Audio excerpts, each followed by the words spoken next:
Ka second Kupli Winter Fiesta kawa arsngi wa peman daga Dynamic Dreamers Multipurpose Society daupun man ka Himani Resort Sepai West Yainte Hills District haka arhonya wa apa pratrik uni ubana Desember. Hang ni kita masaro MC bonjat gipen wernya kami chong len iyimpa ilek camping itau lek ki kena ke bonfire wa kiwide. Hakamit ka arhonya trik do em gamis Kupli second edition harengkat item iput daki wana asam wa kamjo lek na mekhalia kam naga slam tenrai ki Eris wa DJ Jelly.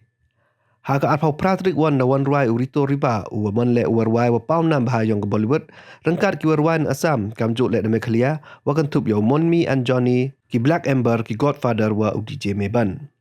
Haka arpau pratrik hi dau em ke bumper Housie ko da poi wora nrulak ke song poisa haiwa ke first house leman ko lelak ke second house arlak wa ki lain ki corner man ki mar arpau hajar karwa ke tiket wan man ko sanspa ke wi. Kam ter khusnya bahaya pik pai ba wora wa yawan chakani Kupli Winter Fiesta kau sedang nadok ciwiji sengi hawara arsngi.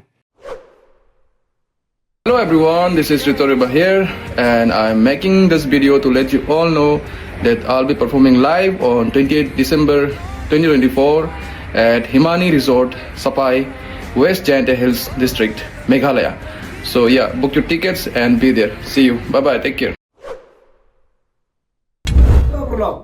Em có week special announcement của quá biên personal tip chụp hi warok mo kiwana jan kiwana jingai